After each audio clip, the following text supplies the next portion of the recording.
둘, 셋, 넷. 하나, 둘, 셋. 소리 들어오는지 좀 해줄래? 하나, 둘, 셋. 네. 아, 시작 안 됐어요? 아, 이제 곧 되겠다. 하나, 둘, 셋, 넷. 하나, 둘, 셋, 넷. 하나, 둘, 셋, 넷. 아, 들어와요? 땡큐. 땡큐. 됐다. 하나, 둘, 셋, 넷, 다 열고. 네네네. 네. 둘, 셋, 넷, 다, 일곱. 고민하겠어요. 아이고, 반갑습니다.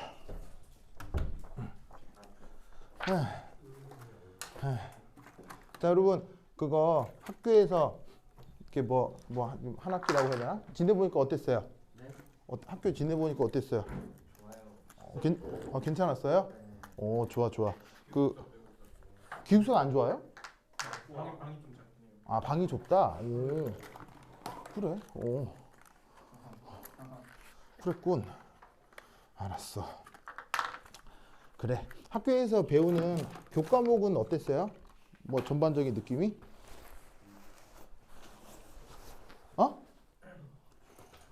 네. 별 느낌들이 없었나 보다. 그거 화학 선생님 두 분이죠? 두 분 아니에요? 키가 많다고요? 되게 많으신 학생. 아니 여러분 맡으시는 선생님. 한 분이 맡아요? 아니 그러니까 각 사람당은 한 명씩 어. 분반별로는 많이 몇 개가 있다. 그래요? 그렇구나. 선생님 몇 분 들어오시죠? 그러니까 수업에 화학 선생님 몇 명 들어오세요? 몇 분 들어오세요? 강수민 쌤, 그다음 최현용 쌤, 김건우 쌤, 조철이 쌤, 네 명? 아니 화학 같은 과목을 4명이 들어온다고요? 네. 왜? 저희가 좀 수업을 응. 영상을 보고 와가지고 응. 그런 무슨 형식이었지? 수업을 안 해요. 예? 문제를 그냥 알아서 학생들이 한 명씩 발표하죠. 선생님은 특별한 언급 안 하시고 거의 여러분들이 나와서 이렇게 한다고요? 거꾸로 교실이었나? 응? 거꾸로 교실. 분명 이름은 그랬어요. 그래요? 수업은 안 하는 느낌이었지만. 원어민 선생님은요? 화성을 가장 그분이 원어민 선생님은 안 들어오세요? 안 들어오세요. 진짜로요? 있긴 한데 안 들어오셔요. 그래요? 수업 때. 1학년 때는 안 들어온대요? 그렇구나. 이상하네. 들어오던데? 여러분 계시면 안 돼요? 그래요. 그래. 그래서 중간고사 봤는데 중간고사는 다 잘 봤어요? 제가 제일 못 봤습니다. 누가요? 왜요? 그 중간고사 부분이 크게 어려운 부분은 아니었을 것 같은데? 근데 못 봤어요. 그래요? 알았어요. 혹시 시험지 가져온 사람 있어요? 시험지 가져온 사람? 못 가져와. 안 줘요? 그렇구나. 그래, 알았어요. 자, 그러면은 어떤 시험 보고 어떤 느낌이었어요? 그냥 학교에서 그냥 선생님이 되게 창의적으로 문제를 만드는 느낌이었어요? 아니면은 그냥 있는 거 그냥 내셨죠? 역시나 또 그대로였군요. 알겠습니다. 그럼 또 기본적으로 한번 배워보도록 하겠습니다. 자, 오늘 이제 뭐 해볼 거냐면 여러분 학교 교재로는 8장인데 내 교재로는 12장인 연력학 이 부분 좀 해볼 거거든요. 그래서 요거 한번 살펴보도록 하겠습니다. 자, 우선 거기에 첫 번째 기본 개념 해보시면 개가 있고 주변 이런 말이 있죠. 개가 있고 주변 이런 말이 있는데 개의 뜻은? 개. 반응이 실제 일어나는. 개. 한번 해볼까? 오케이. 자, 챕터 12장에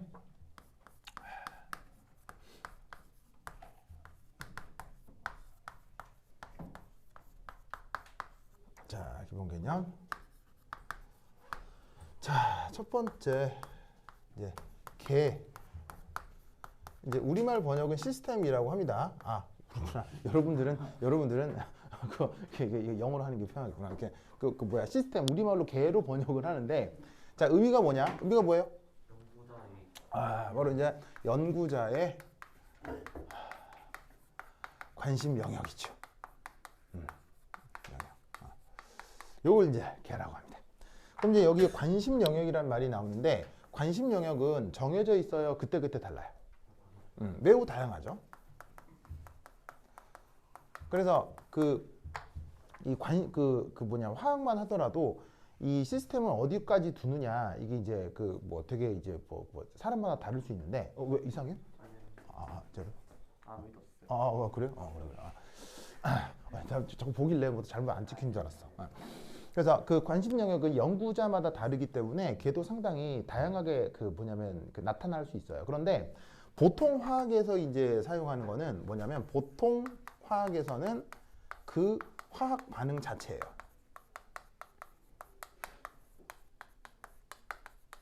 알겠죠? 그래서 이제 그 화학에서는 이렇게 두는데 물론 뭐 그 물리학적인 개는 뭐 피스톤을 예로 들었을 때 피스톤 안에 들어있는 물질 뭐 이런 식으로 그 이제 뭐 정하기도 하지만 화학 반응에서는 그 반응 자체를 보통 개로 잡아요. 시스템으로 잡아요. 근데 이제 그게 관심이 다양할 수 있기 때문에 상황에 따라 다를 수 있으니까 문제를 보고 이제 뭐 그때그때 파악하는 게 좋긴 합니다. 자, 두 번째 서라운딩이라고 하는 게 있거든요. 자, 서라운딩의 뜻은? 서라운딩의 뜻은? 서라운딩은 바로 not 시스템이에요. 그래서 이제 시스템이 아닌 부분을 몽창 다 서라운딩이라고 해요. 아시겠죠? 그래서 이때 이 시스템하고 서라운딩은 어떻게 되냐면 시스템과 교집합이 있다 없다? 교집합이 없어요. 그래서 그걸 어떻게 표현할 수도 있냐면 그래서 시스템과 서라운딩을 더해서 뭐라고 한다? 유니버스라고 얘기하죠. 우리말 번역은 뭐 우주 이렇게 번역을 할 수도 있고요. 아니면 전체 이렇게 번역을 할 수도 있습니다. 자, 그 다음 서라운딩의 가장 중요한 보시다시피 가장 중요한 요소 또 하나의 성격은 뭘까요? 서라운딩이 가장 중요한 성격. 서라운딩이 가장 중요한 성격. 서라운딩이 연구자가 있다. 정답. 바로 연구자가 서 있는 곳이에요.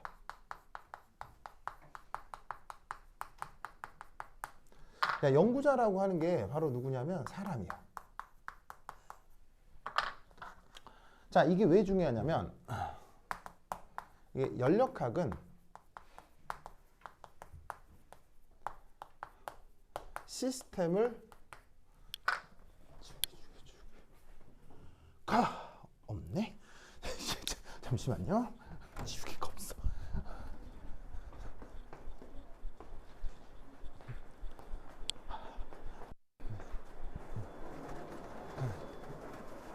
지우개.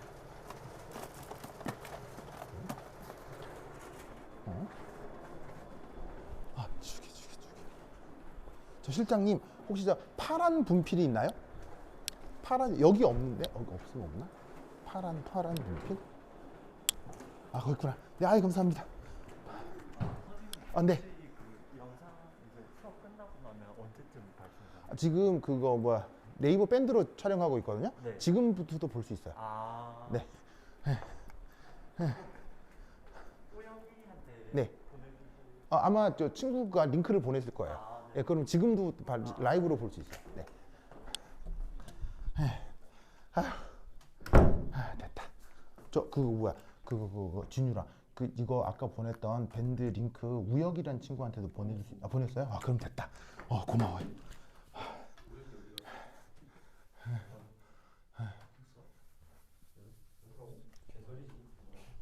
아니 왜 그렇게 들려? 갑자기 싸우나? 아니 나올 수 있죠 이거. 상정이.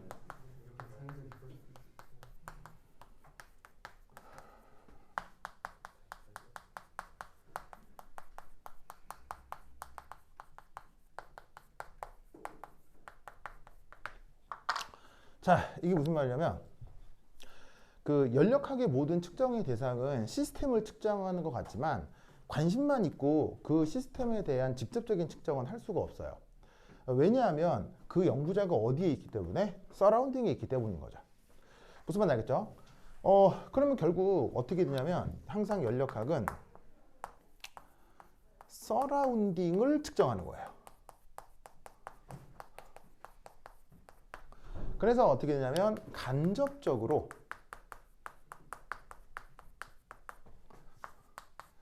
시스템의 변화를 짐작하는 겁니다.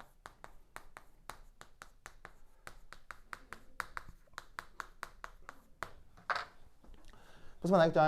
알겠죠? 그래서 이게 그 연력학에서 굉장히 많은 측정이 이루어지는데 뭐 측정과 관련된 실험 문제들이 나오는데 그런 것들을 봤을 때 이 실험 데이터가 이게 시스템을 측정한 거다 이렇게 생각하면 좀 곤란할 때가 있어요. 그게 이제 곧 이따가 그 뭐 열량계 관련된 이런 것들을 이제 내가 설명을 좀 드리긴 할 텐데 여하튼간에 보시다시피 이 항상 요 생각을 해야 돼요. 사람이 서라운딩에 있기 때문에 서라운딩에 대한 변화만 측정이 가능하고 그것으로부터 역으로 그래서 시스템이 어떻게 됐을 거야 라고 생각을 할 수가 있다 이런 얘기죠. 무슨 말인지 알겠죠? 그렇죠? 자, 예를 들어서 우크라이나에서 전쟁이 났잖아요. 전쟁이 났죠. 그거 뭐냐면은 내가 그거 겨울방학 전까지는 전쟁 나기 어려울 거라고 얘기를 했거든요. 근데 이 세상 일은 어떻게 될지 아무도 몰라요.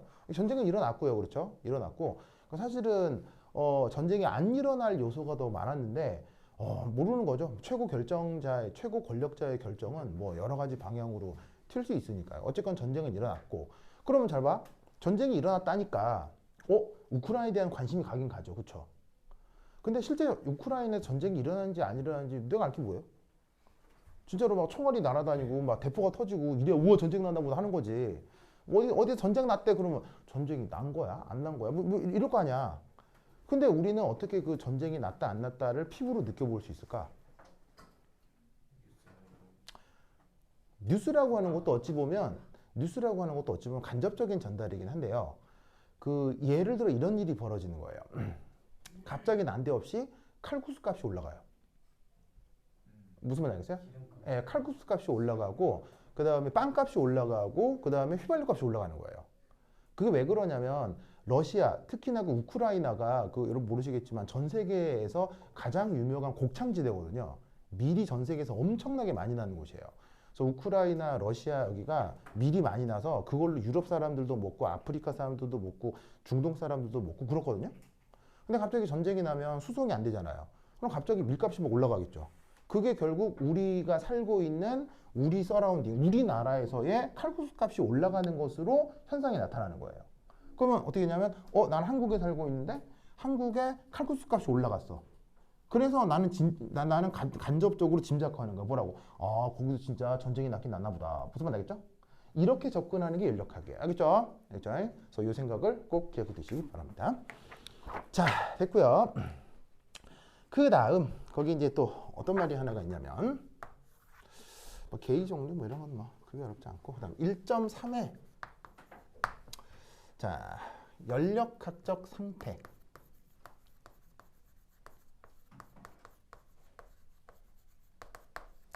thermodynamics state라고 하는 게 있을 거예요.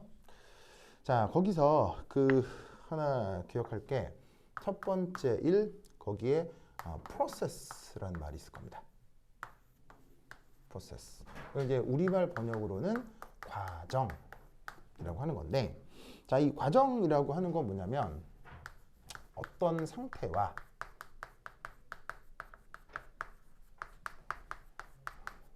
다른 상태를 연결하는 경로. 요걸 이제 process라고 이제 표현을 합니다. 근데 연력학에서 이 경로는 크게 두 가지가 있어요. 첫 번째는 reversible process.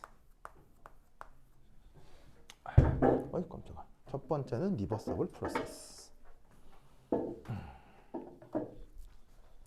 자, reversible process라고 하고 우리말로 어떻게 번역할까요? 우리말로는 가역 과정이다. 이렇게 번역을 하겠죠. 자, 그럼 이제 얘가 어떻게 되는지 한번 시뮬레이션을 좀 해보도록 하겠습니다. 모델링. 자, 모델링을 여기다가 써보죠. 자, 여기 쓸게요. 여기 쓰나이? 이 칠판 재질이 되게 희한하네요.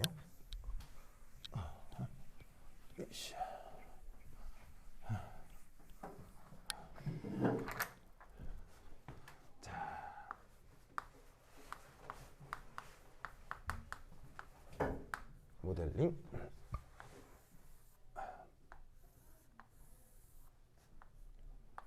자, 어떤 피스톤이 있다고 칩시다. 자, 이 피스톤은 대표적인 뭐라고 생각하면 되냐면 closed system이라고 할 수 있습니다. 자, 우리말 번역은 뭐라고 얘기를 하면 될까요? 그 닫힌 개 이렇게 번역하고요. 영어 책에는 closed system이라고 되어 있습니다. dosed처럼 보이는데 closed system. 자, 그럼 이때 여기에서 예를 들어 짜잔 격벽이 있고요. 이 안에 이제 어떤 기체가 들어 있습니다.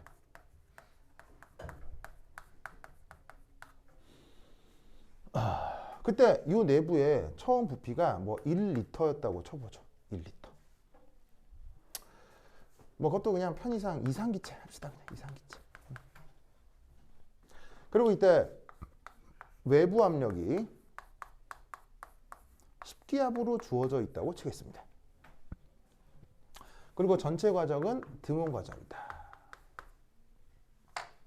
그리고 이때 이런 상태에서 이 피스톤이 스토프.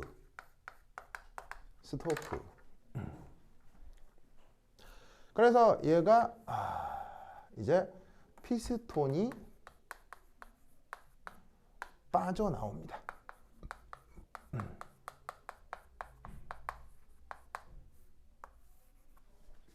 자, 그래서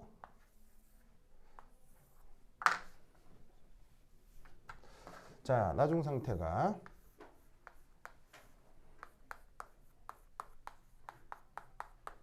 원 ATM이 됐다고 칩시다.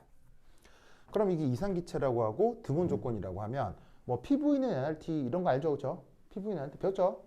네, 그것에 의해서 이 내부 부피는 10리터로 바뀌었겠죠. 자, 요런 어떤 변화가 일어났다고 칩시다. 그래서 이게 처음 상태고요. 요게 나중 상태다. 이렇게 한번 생각을 해보죠.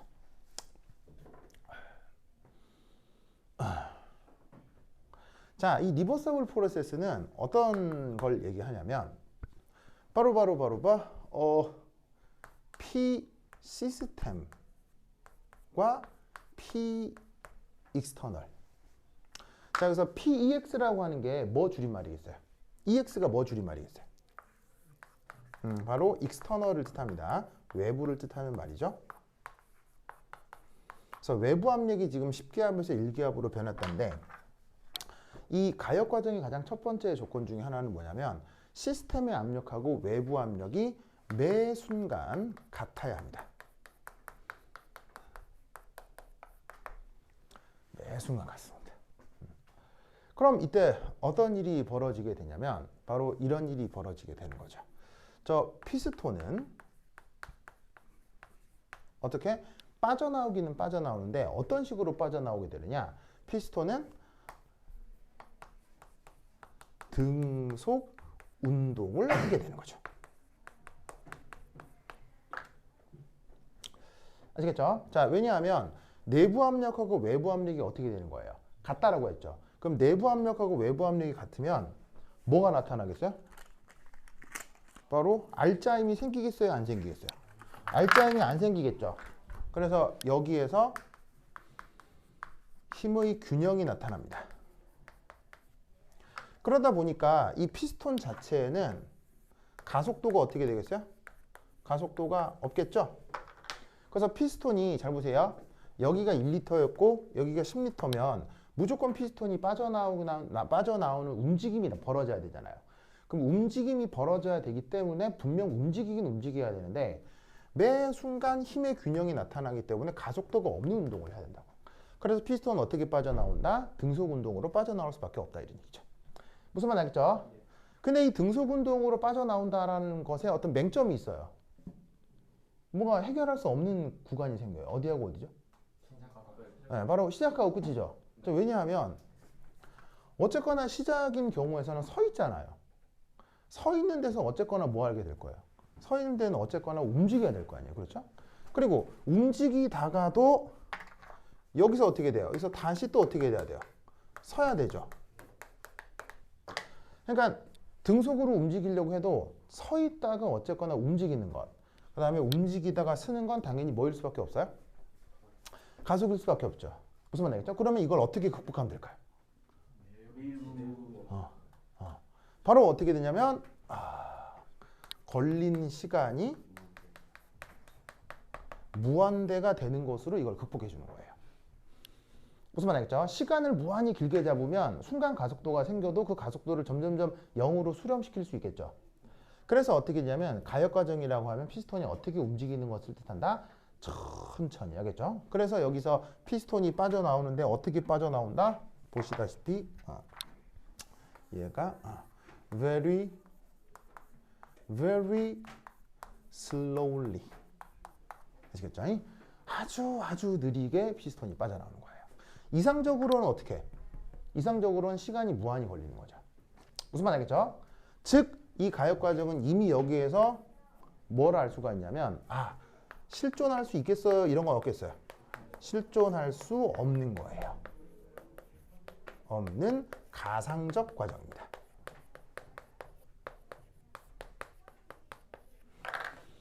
알겠죠? 자, 이때 어디가 시스템이에요? 여기가 시스템이에요? 아니면 여기가 시스템? 어디가 시스템이에요? 여기가 시스템이죠, 지금. 그렇죠? 그런데 연력학은 항상 시스템을 측정하는 거라고 그랬어요? 서라운딩을 측정하는 거라고 했어요? 서라운딩을 측정하는 거죠. 그러면 잘 봐요. 원론적으로 외부 압력을 사람이 잘 알 수 있는 거예요? 내부 압력을 잘 알 수 있는 거예요? 원론적으로 사람은 외부 압력을 알 수밖에 없는 거예요. 왜죠? 사람이 어디 있으니까? 여기 있으니까요. 무슨 말 알겠죠? 그럼 이게 어떤 의미가 되느냐? 어디 주지? 여기 쓰자. 두 번째, 자, 두 번째는 이런 의미입니다. 바로 매 순간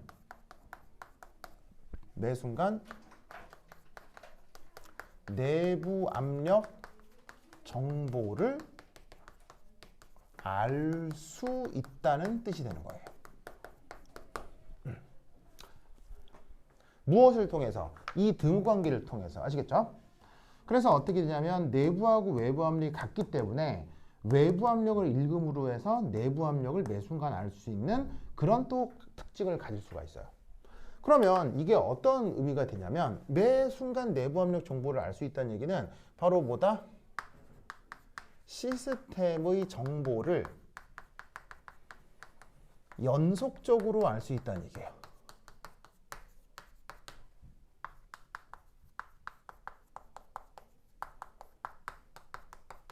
자, 이 연속적이라는 말, 이게 또 이제 재밌는데, 여러분, 인간이 무엇을 측정한다라고 하는 건 필연적으로 연속적이에요, 불연속적이에요? 인간이 뭔가를 측정한다는 건 필연적으로 불연속적이에요. 알겠죠? 왜냐하면 사람이 뭔가를 계속 할 수가 없잖아요. 예를 들면 어떤 실험을 해서 수치를 읽으면 그 읽은 수치를 기록하는 그 과정 동안에도 이 시스템은 뭔가로 변화를 하고 있을 거란 말이에요. 그럼 보고, 적고, 보고, 기록하는 과정 속에서도 계속 시스템은 변화할 수 있기 때문에 인간이 뭔가를 측정한다는 건 절대로 연속적일 수가 없는 거예요. 알겠죠? 그러니까 이미 여기에서도 뭐를 알 수 있다? 가역이라고 하는 건 실존할 수 없는 거구나. 아시겠죠? 다만 연속적으로 알아낼 수 있기 때문에 바로 시스템의 성격을 함수로 표현할 수 있는 거예요.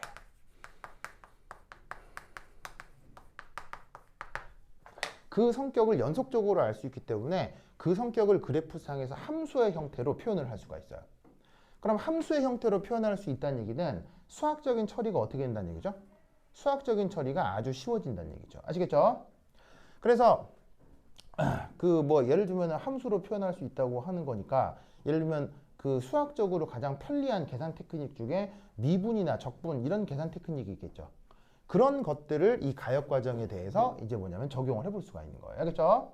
그리고 그 함수가 다른 말로 이제 실선 그래프가 된다는 얘기예요.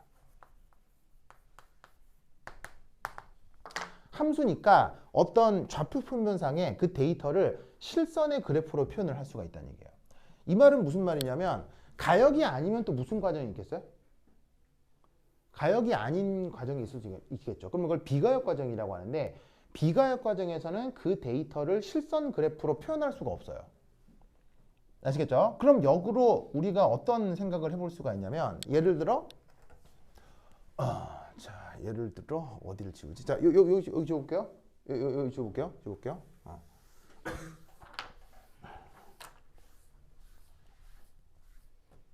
자 예를 들어 짜잔 여기가 P 여기가 V라고 합시다. P, V라고 합시다. V는 부피고요. P는 압력이에요. 그런데 이 그래프 상에 어떤 그래프가 룰루랄라랄라 이렇게 돼 있다고 쳐봐요. 이런 정보가 있다고 쳐봐야겠죠? 그러면 Y축을 그냥 압력이라고 뒀을 뿐이고 X축을 부피로 뒀을 뿐인데 지금 보시다시피 실선 데이터가 나타나죠.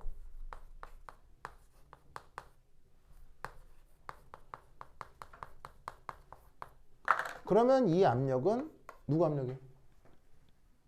그냥 실선으로 그림이 나와 있기만 해도 이건 누구 압력이에요? 누구의 압력이냐고요. 실선으로 그림이 그려져 있기만 해도 압력은 누구 압력인 거예요? 바로 외부 압력이기도 하고 내부 압력이기도 한 거예요. 무슨 말 알겠어요? 즉 실선으로 뭔가 그림만 그려져 있어도 그 Y축의 의미는 그냥 압력이 아니라 시스템의 압력이기도 하고 서라운딩의 압력이기도 한 거예요. 무슨 말 알겠죠? 그렇죠? 그렇게 그래프를 읽을 수 있어야 돼. 알겠지? 그러면 이제 곧 얘기할 비가역 과정은 어떻게 된다는 얘기야? 비가역 과정은 이런 식의 그림을 그릴 수 있다, 못 그린다? 못 그린다는 얘기지. 그러면 그림을 그릴 수 없는 과정에 대한 수학적인 처리 방법도 있을까요, 없을까요? 다 있습니다. 다 있어요. 있는데 그건 1학년 때는 안 배웁니다. 아시겠죠? 안 배웁니다. 그래서 이제 우선은 이런 정도만 기억을 해두시면 되겠어요. 그래서 이게 가역 과정이고요. 자, 그럼 가역 아니면 무슨 과정? 비가역 과정이겠죠. 근데 비가역 과정 한번 따져보도록 합시다. 자, 썼죠? 여기 지금 다잉. 지금 다. A.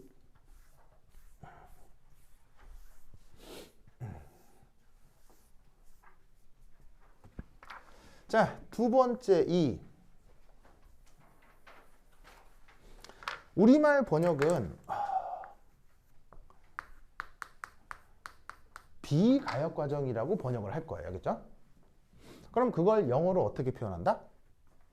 영어로는 앞에 IR을 한 번 더 써줍니다.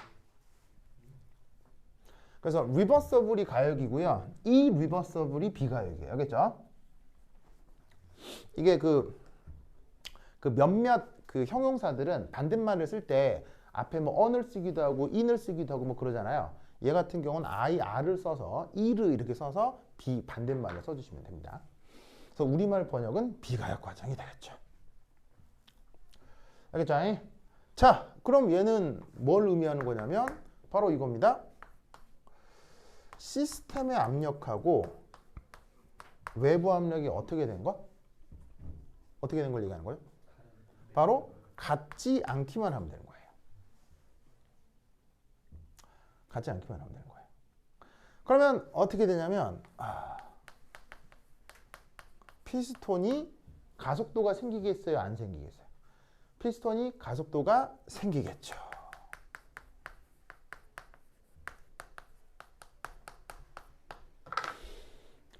그래서 어떻게 나타나냐면 피스톤이 빠져나오기는 빠져나오는데 어떻게 빠져나온다? 재빨리 빠져나옵니다. 가속도가 생길 테니까요. 예를 들어서 지금 내부가 10기압인데 내가 외부 압력을 1기압으로 유지하고 있다고 쳐봐요. 그럼 피스톤은 알짜 힘이 9기압이 생기겠죠. 그럼 그 9기압만큼 얘가 가속도가 생겨가지고는 처음에 이것도 가만히 있었다 갑자기 웅 해서 확 빠져나오게 될 거라는 얘기죠. 무슨 말 알겠죠? 알겠죠? 그래서 피스톤이 가속 운동하게 되고, 자, 그래서 두 번째, 결국 이 말은 매 순간 시스템의 정보를 알 수 있다는 얘기예요, 모른다는 얘기예요? 정보를 알 수 없게 된다는 얘기예요. 그래서 어떻게 되냐면 함수로 표현할 수가 없죠.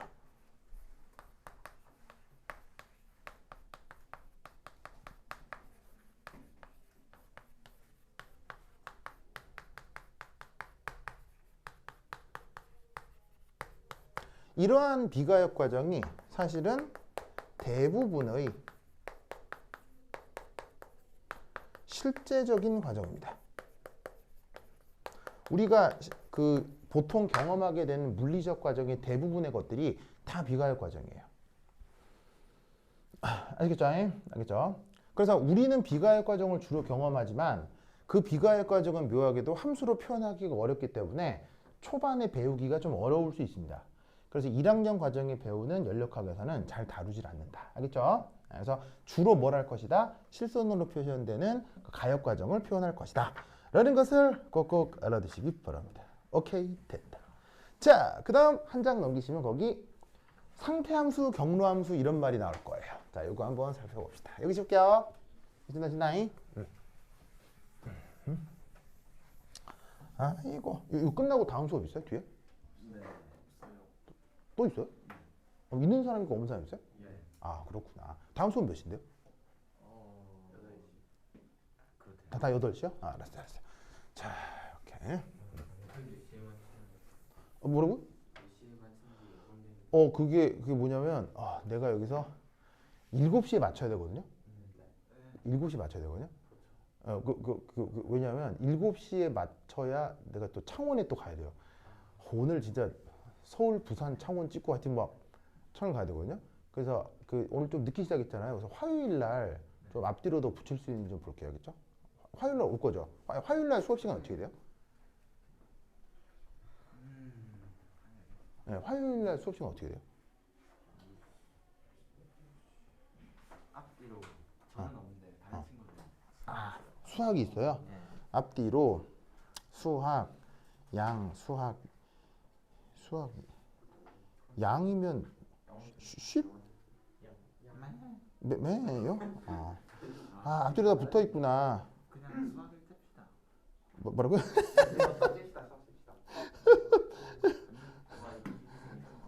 그런가요? 네, 좋습니다. 네, 알았어요. 이거 고민 한번 해볼게요. 이거 앞뒤로 조금씩 더 밀 수 있는지 한번 해볼게요. 네, 오케이. 네. 자, 됐다. 자, 과정 됐고 함수의 종류. 자, 첫 번째 1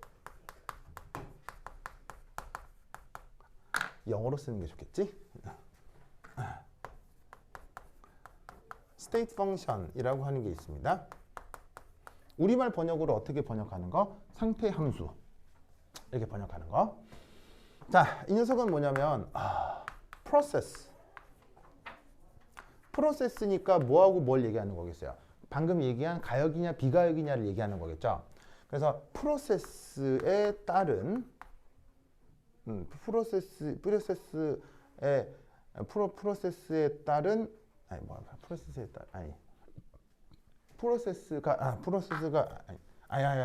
말이 이렇게 처음과 나중의 상태가 정해지면 그 차이만으로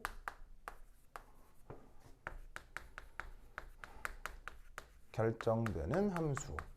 요걸 스테이트 펑션, 우리말로는 상태 함수라고 합니다. 그래서 얘는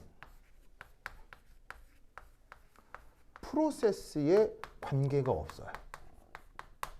그래서 어떤 경로를 가건, 그게 가역 과정으로 가건 비가역 과정으로 가건 관계없이 처음과 나중의 상태만으로 전체가 결정되는 함수를 그거를 스테이트 펑션이라고 합니다. 그래서 이 스테이트 펑션은 이제 관습적으로 항상 그 알파벳 대문자로 표기해요. 그래서 이 상태함수에 여러 가지 예들이 있을 수 있는데 바로 첫 번째가 오늘 배울 E, 그리고 또 오늘 배울 H, 그 다음 뭐 2학기에 나올 거예요. S, G, 그리고 배우지는 않을 건데 존재하는 함수 A, 이런 것들이 있습니다. 그래서 이제 각각의 이름이 뭐냐면 얘는 내부 에너지, 아니 한글로 쓰자. 내부 에너지라고 하고 우리말로는 내부 에너지로 번역하고 영어로는 internal 에너지 이렇게 이제 쓰고요. 자, H라고 쓰는 애는 누구죠? 얘는 엔탈피. 이것도 이제 오늘 하게 될 거고요. S라고 쓰는 애는 엔트로피. G라고 쓰는 애는 깁스 에너지. A라고 쓰는 애는 헬름홀츠 에너지라고 하는데 뭐 배우지는 않을 것 같아요. 학교에서 하지는 않을 것 같은데 뭐 저런 것들이 연력학에서 등장하는 상태함수의 대표적인 예들입니다. 알겠죠? 그렇죠? 그래서 이렇게 대문자로 표기하고요. 또 재밌는 건 차이값을 나타낼 때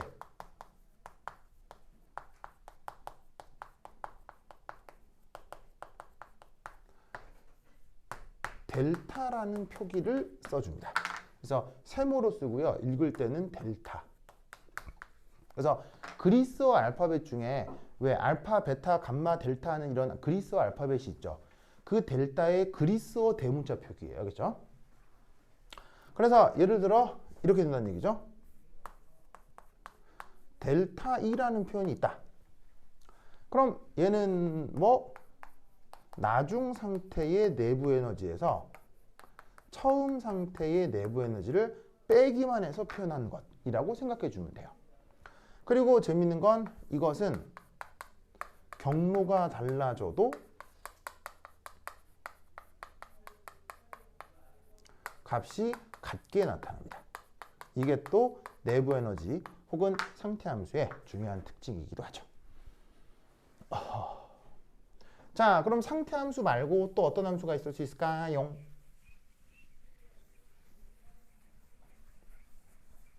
상태 함수 말고 또 어떤 게 있을 수 있어요?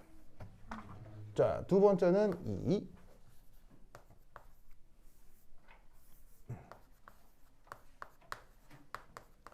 패스 펑션이라고 하는 게 있을 수 있습니다.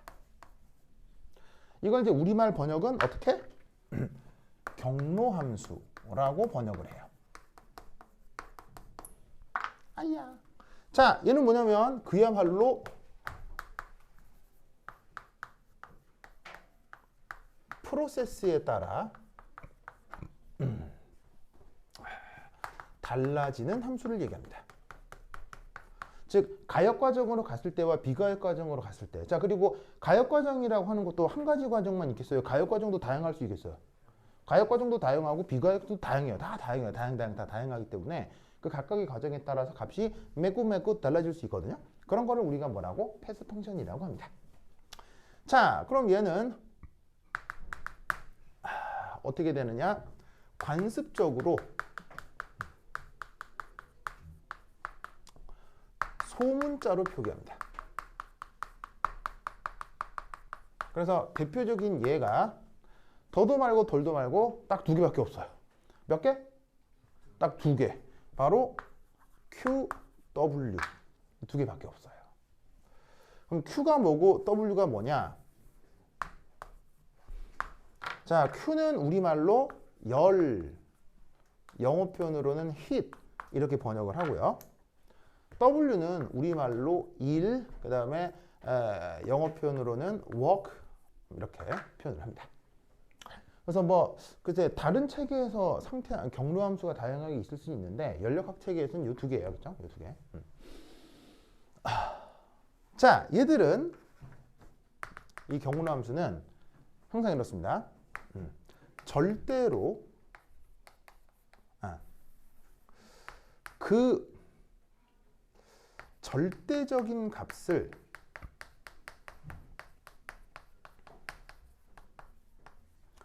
결코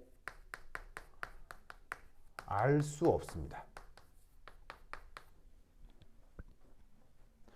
그래서 얘는 어떻게 되냐면 경로가 끝난 후 처음과의 차이값만 알아낼 수 있습니다. 계산을 통해서건 실험을 통해서건.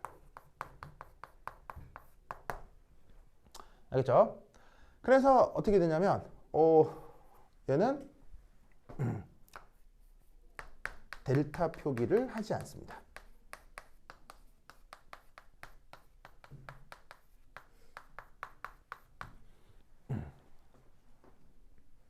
그래서 예를 들어 이렇게 생각하는 거예요. 어떤 대상이 있어.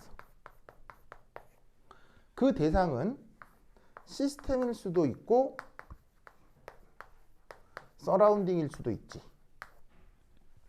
그 어떤 대상의 열이라고 하는 어떤 에너지가 있는데 그게 이제 어떤 형태의 에너지인지는 조금 이따 말씀을 드릴 거고요. 열이라는 에너지의 그 크기, 그걸 열량이라고 할 수 있겠죠? 그 열량의 변화량을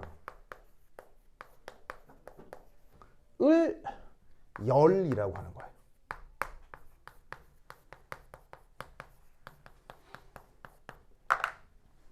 무슨 말 알겠죠? 즉 열이라고 하는 말은 우리가 평소에 열이라고 하잖아요. 근데 열이라는 말을 쓰고 그럼 그 열의 절대적인 크기를 알 수 있느냐? 알 수가 없어요. 항상 뭐냐면 말을 하는 그 열이라고 하는 것의 변화만 사람이 알 수 있기 때문에 무조건 사람은 변화만 측정하는 거라서 그걸 그냥 열이라고 하는 거예요. 무슨 말 알겠죠? 알겠죠? 네. 그래서 그러면 마찬가지로 일도 어떻게 된다는 얘기? 일. 그 대상이 가지고 있는 절대적인 일의 크기 그런 건 알 수가 없어요. 그러면 여기서 어떤 생각? 난방이야? 난방이요? 난방으로 돼 있네. 발음, 원해야, 설정, 운전 선택, 인공지능, 송풍, 냉방. 됐다. 냉방 켜지 마세요? 켜지 마세요라고? 전체 다 고정이 뭐지 이거? 그거는 겨울 때 겨울 때일까요? 그거 그냥 안 켜는 게 나을 것 같아요. 그럴까요? 그냥 고장내는 거 방송 켜시죠. 아니 저래? 그럼 물어볼게요. 그건 큰일 나.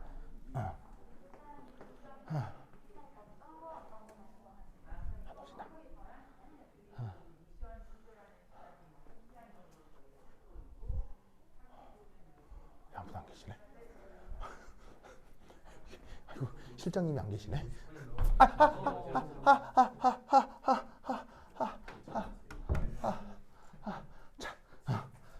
그래서 여기에 있는 일도 마찬가지로 어떻게 되는 거예요? 어떤 대상이 가지고 있는 절대적인 일의 크기를 알 수 있다 모른다? 몰라요. 그럼 어떤 변화가 일어났을 때 그 대상의 일의 변화량의 크기를 그걸 뭐라고 한다? 일이라고 하는 거예요. 알겠죠?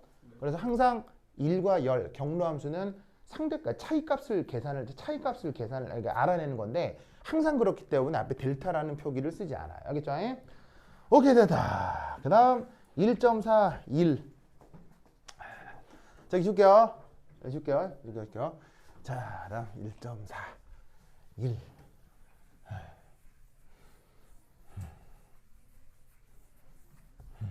음.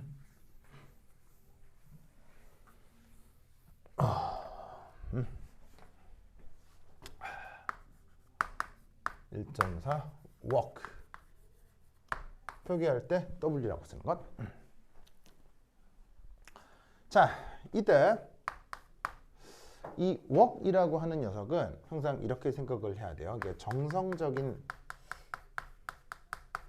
정의는 이렇게 어떤 weight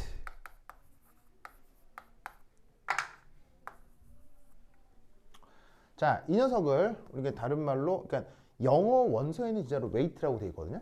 이걸 이제 우리말로 굳이 좀 내가 번역을 하자면 어떤 질량 덩어리 혹은 무게축 이렇게 한번 생각을 해봅시다. 어떤 게 덩어리요. 그래서 어떤 웨이트가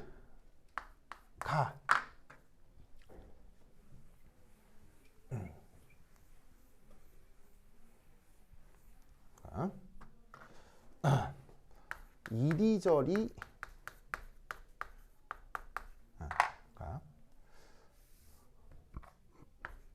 어떤 방향으로 움직이는 것이 관찰될 때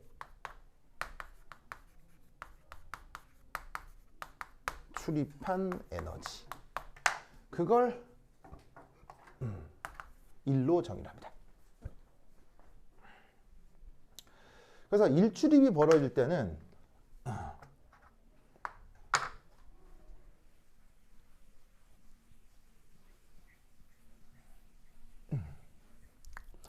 그래서 뭐 예를 들어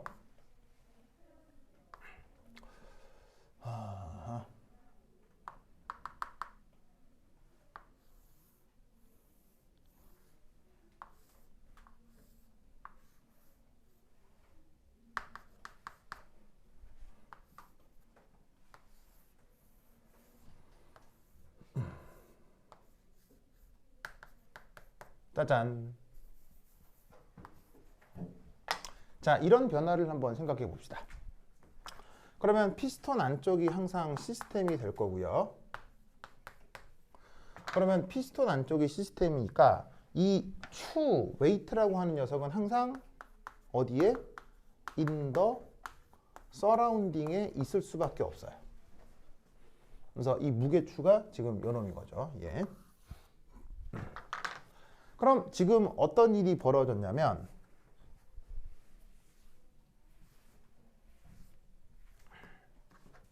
무게추가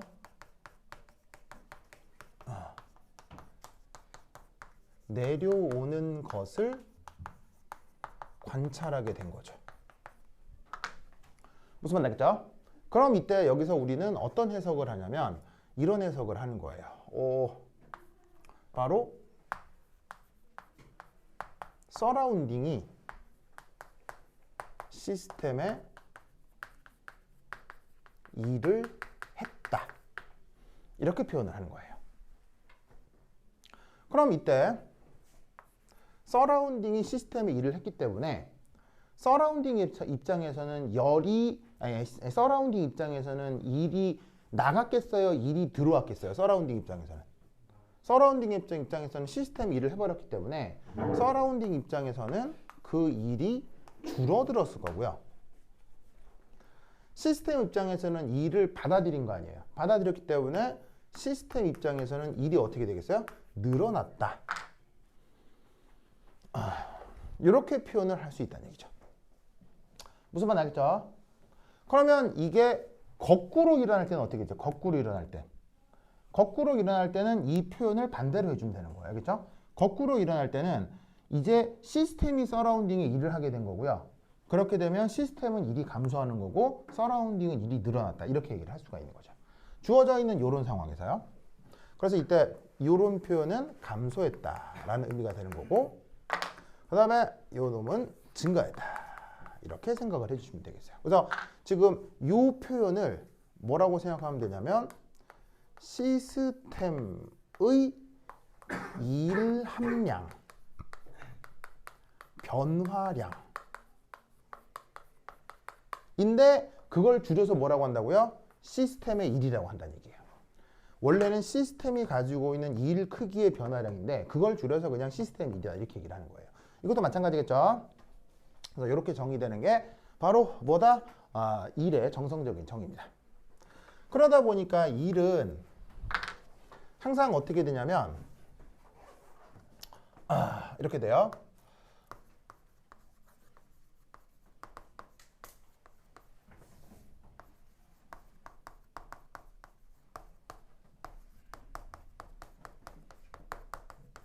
오거너즈드 모션이 나타납니다. 자, 오거너즈드를 우리말로 번역하면 뭐겠어요? 예. 정렬된 좋고요. 혹은 조직화된 이라고 번역할 수도 있어요. 정렬되었다, 조직화되었다. 아시겠죠? 자, 뭔 말이냐면 추가 지금 어떻게 됐어요? 이렇게 내려올 수도 있고 거꾸로 올라갈 수도 있잖아요. 그럼 추라고 하는 이런 덩어리가 있으면 그 추를 구성하는 내부 성분들이 있을 수 있겠죠. 뭐 분자가 있을 수도 있고 원자가 있을 수도 있고.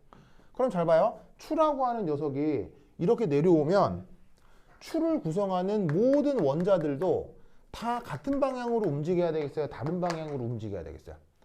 모두 다 같은 방향으로 움직여야 되겠죠? 그걸 오거너즈드 모션이라고 해요. 알겠죠? 그래서 어떤 움직이는 물체의 구성 성분들이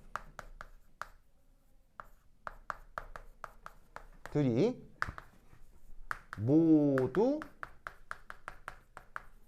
같은 움직임을 보이는 것을 그걸 오거너즈드 모션이라고 해요. 아시겠죠? 그렇죠? 논리를 꼭 기억해 두시기 바랍니다. 오케이, 됐다. 혹시 학교 선생님이 뭐 이렇게 수학적으로 증명하고 이런 거 좋아해요? 그런 거. 근데 그거 하시는 선생님은 화학의 역사를 그거를 아마 그런 건 아니에요. 2학년 때 하신다고. 아, 그래요? 아, 화학의 역사를 좋아한다고요? 실제로 근데 화학 역사를 발표하면 아세요. 아, 화학의 역사요? 근데 처음에 나와 화학사 시험에 아무도 해놓고 안 나왔어요. 아, 그래요? 나온다고는 안 했어 선생님. 이해할 수 없어. 완전 역사에 그래요? 과학사 전공이신가? 그럼? 그래요? 뭐 그럴 수도 있죠. 오케이. 자, 그다음 몇 시간 찍었어? 52분. 자, 52분. 그러면 뭐라고? 10분이 넘어가니까 정신이 아, 그런가요? 그러면 세 번째는 수리적 표현인데 이거부터 한 10분 쉬었다 보도록 하겠습니다. 오케이, 됐다. 자, 좀 쉬었다 하고 커피 먹으러 갈까요? 커피? 네. 커피 먹으러 갈까요? 네. 그럼 여기서 주문을 하고 갑시다. 자, 다른 걸 시키면 돼요.